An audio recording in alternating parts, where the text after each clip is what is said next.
2. The significance and limits of today's rationalistic culture. We must now investigate these two questions. The first asked whether we have at last achieved the philosophy that is universally valid and completely scientific, a philosophy in which the reason, common to all men, finds expression. We must begin by replying that we have undoubtedly made important gains, which can claim a general validity. The assurance that religion cannot be imposed by the state, but can only be accepted in liberty. The respect of the fundamental rights of man, which are equal for all. The separation of powers, and the control of power. These are fundamental values which we acknowledge to be generally valid, but we cannot imagine that they can be realized in the same manner in every historical context.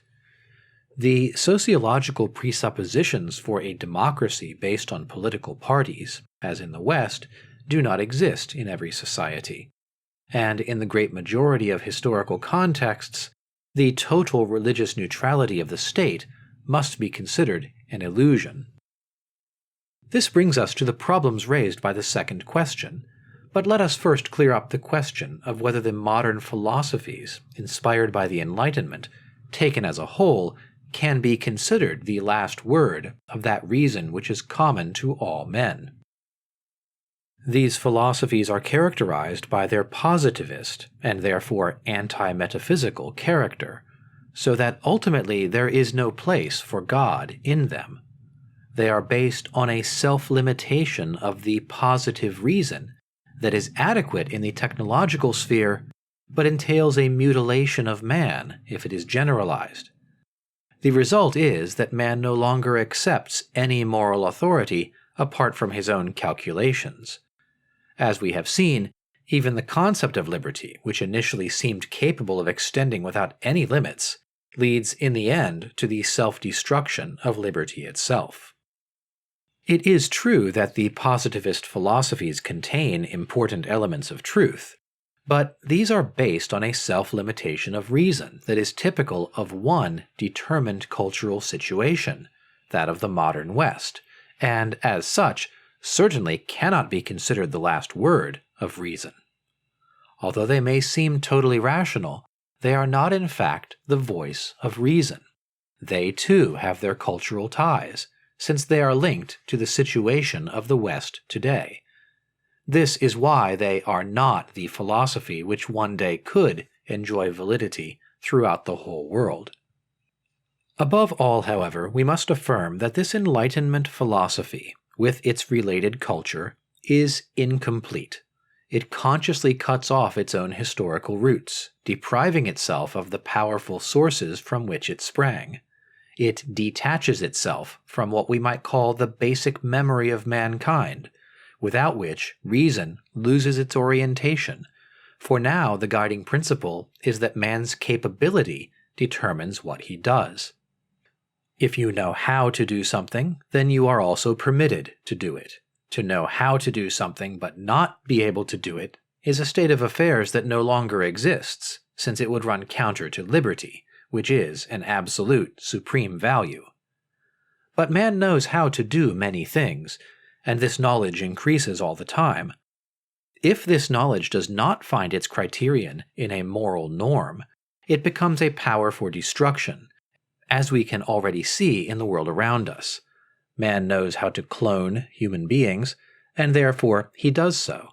Man knows how to use human beings as storerooms of organs for other men, and therefore he does so.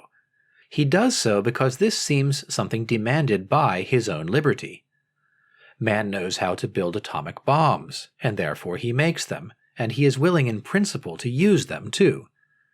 Even terrorism is ultimately based on this modality of man's self-authorization, not on the teachings of the Quran.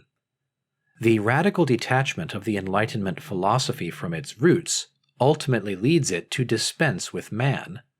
The spokesmen of the natural sciences tell us that man basically does not possess any liberty, in total contradiction of the starting point of the whole question. The more advanced spokesman of a philosophy that is clearly separated from the roots of the historical memory of humanity tell us that man ought not to imagine that he is something different from all other living beings, and it follows that man ought not to be treated any differently from them. We asked two questions: whether the rationalistic, positivist philosophy is strictly rational, and therefore universally valid, and whether it is complete. Is it enough on its own? May, or indeed must, it abandon its historical roots to the sphere of the dead past, that is, to the sphere of that which can claim no more than a subjective validity? Our answer to all these questions must be an unambiguous no. This philosophy expresses not the complete reason of man, but only one part of it. And this mutilation of reason means that we cannot consider it to be rational at all. Hence it is incomplete, and can recover its health only through re-establishing contact with its roots. A tree without roots dries up. In affirming this, we are not denying all the positive and important contributions of this philosophy. Rather, we are stating that it needs to be completed, since it is profoundly incomplete.